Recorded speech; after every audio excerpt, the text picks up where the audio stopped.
লক্ষ্য তো যেহেতু আমরা যখন টিম করা হয়েছিল আমাদের ম্যানেজমেন্ট থেকে এবং প্রত্যেক প্লেয়ারদের মধ্যে একটা কথাই হচ্ছিল যে আমরা চ্যাম্পিয়নশিপের জন্য খেলবো, বাট অবভিয়াসলি গ্রুপ পর্ব ধরে ধরে তো আমরা যেহেতু এখন ফাইনালে এসেছি তো আসলে আর কোনো সেকেন্ড থট নাই, অবশ্যই আমরা ম্যাচটি জেতার জন্যই খেলবো।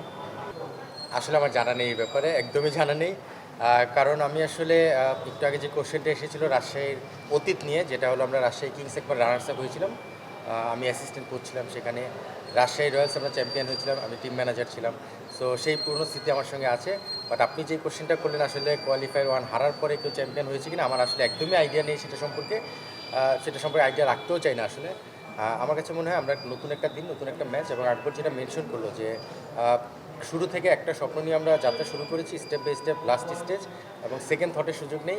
আর কে কী করেছে, কে কী হয়েছে সেটা আসলে অতীত তার চিন্তা করতে চাই না। নতুন দিন, নতুনভাবে একটা ম্যাচ খেলতে চাই। স্বাভাবিকভাবে চ্যাম্পিয়নশিপের যে লক্ষ্য, সেই দিনটা সামনে ট্রফি উঁচিয়ে উন্মোচন করি। উইকেটের সম্পর্কে যদি বলেন, সিলেটে স্বাভাবিকভাবে আমরা যেরকম উইকেট প্রত্যাশা করি, আমি বলবো যে প্রত্যাশা 100% মিট না করলেও বেশ ভালো মতোই মিট করেছিল। স্বাভাবিকভাবে একটা ভেন্যুতে যখন আপনি 24টা ম্যাচ খেলবেন, সেটা উইকেটের কোয়ালিটি একটু ফল করবে, বাট সেটাও প্লেয়াররা মানিয়ে নিয়ে কিন্তু ভালো খেলার চেষ্টা করেছে, এবং সোফার খারাপ ছিল না আমি বলবো। তবে মিরপুরের যে বিষয়টা ছিল, মিরপুরে কিন্তু আমরা সবসময় একটা ডাউটের মধ্যে থাকি, এবারও তার ব্যতিক্রম না। তবে গতকালকে আমরা যে ম্যাচটা খেললাম, সেই উইকেটটা কিন্তু আপনি যদি দেখেন, এই উইকেটে কিন্তু এর আগের দিনও আমরা দেখেছি দুটো 100 হয়েছিল। গতকালকের ম্যাচও কিন্তু যথেষ্ট ভালো উইকেটই মনে হয়েছে, এবং ফাইটিং স্কোরই ছিল 160+। স্বাভাবিকভাবেই আগামীকালকে নতুন একটা উইকেটে খেলা হবে, আমি যতটুকু জানি একদম ফ্রেশ উইকেট।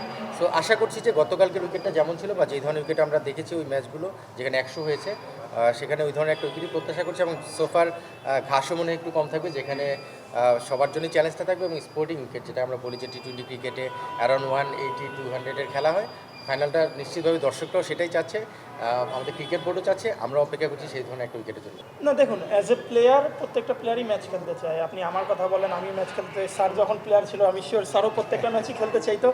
বাট আপনি যখন একটা টিমে ঢুকে যাবেন, আমার মনে হয় যে টিমের কনসার্নটাই সবথেকে বড় কনসার্ন হয়ে থাকে, এবং আমি শিওর আমাদের টিম ম্যানেজমেন্ট যেগুলো ডিসিশন নিচ্ছে প্রত্যেকের সাথে খুবই ওয়েল কমিউনিকেশন হচ্ছে।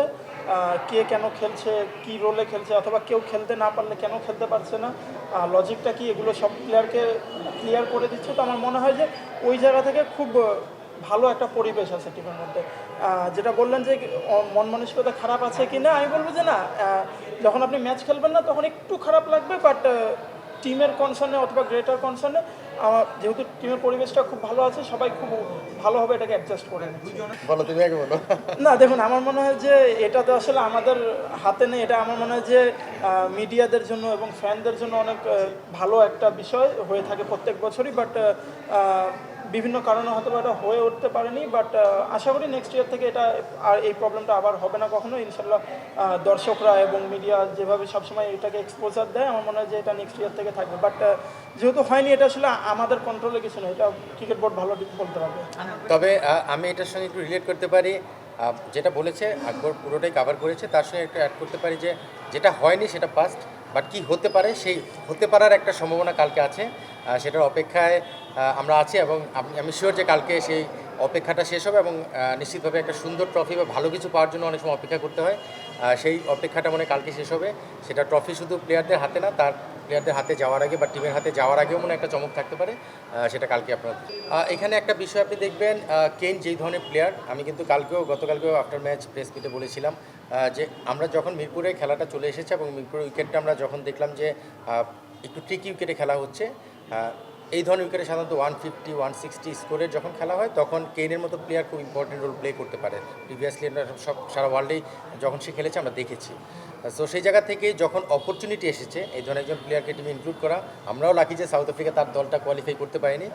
সেখান থেকে তার বিদেশের প্ল্যানটা আসে, এবং নিশাম থাকাতে কাজটা অনেক সহজ হয়েছে। নর্মালি একটা এজেন্টের থ্রু হয়ে যেতে অনেক সময় লেগে যায়, প্রসেসে সময় লাগে।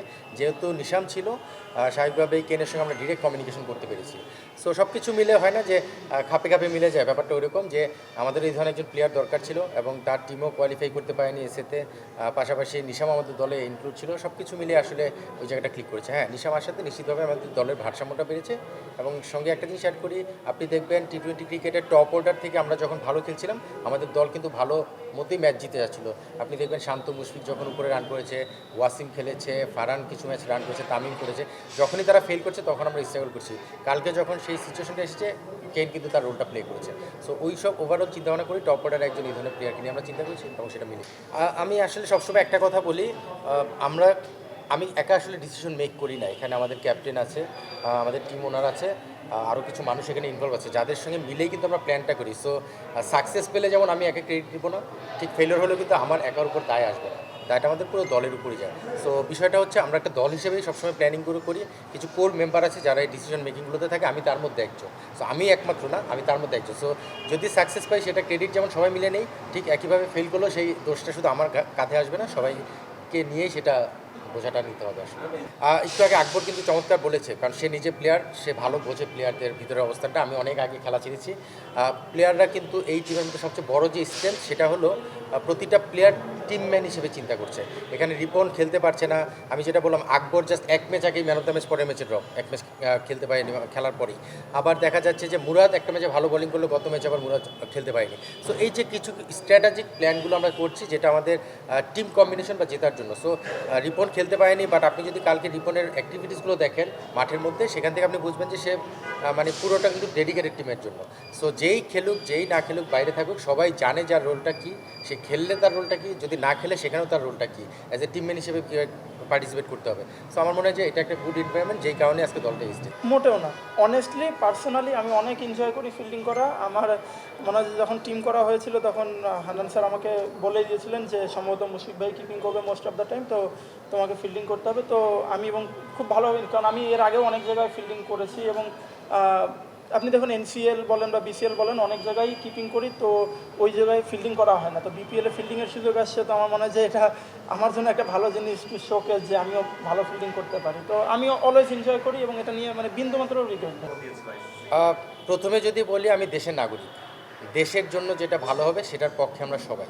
এখন দেশের যারা কর্তা তারা যদি কোনো সিদ্ধান্ত নেয় সেটা দেশের ভালো চিন্তা করে, সেই নাগরিক হিসেবে আমাকে সেটা মেনে নিতে হবে, অ্যাপ্রিসিয়েট করতে হবে। সেটা একটা বিষয়। আপনি যদি ক্রিকেটার হিসেবে আমাকে বলেন, আমি নিজে ওয়ার্ল্ড কাপ খেলেছি, যদিও টি-20 না, ওয়ানডে ওয়ার্ল্ড কাপ খেলার যে স্বপ্ন, এটা অন্যরকম একটা ফিলিংস, ইমোশনের ব্যাপার, এবং পাশাপাশি নিজেকে পারফর্ম করার অনেক কিছু বিষয় থাকে।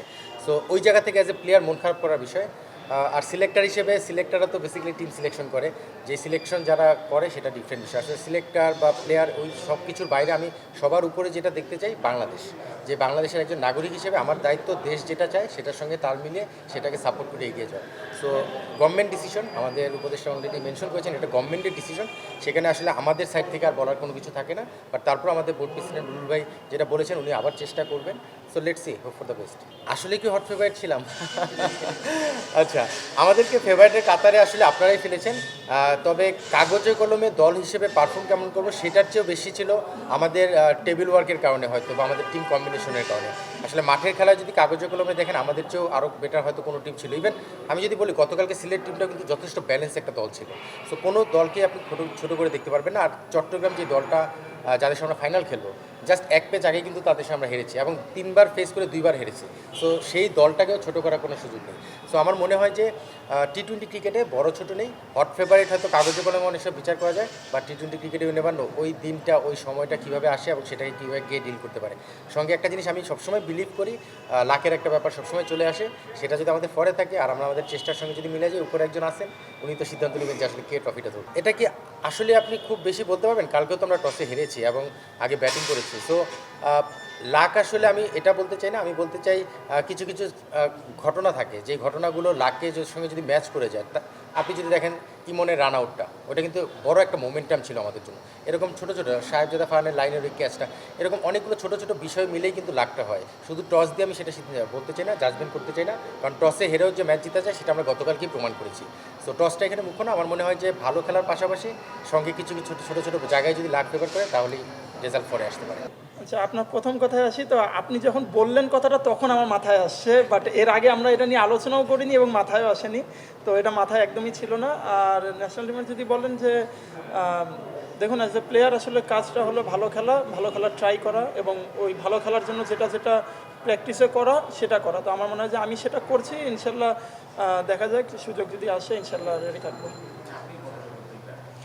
আমার মনে হয় যে আমি প্রিপেয়ার আছি এবং আরও কিছু অবশ্যই অ্যাজ এ প্লেয়ার প্রত্যেকটা প্লেয়ারেরই উন্নতির জায়গা থাকে, আমারও অবশ্যই উন্নতির জায়গা আছে। তো ল্যাকিংসগুলো যেগুলো আছে সেগুলো নিয়ে কাজ করার চেষ্টা করছি এবং এটা চলমান থাকবে ইনশাআল্লাহ।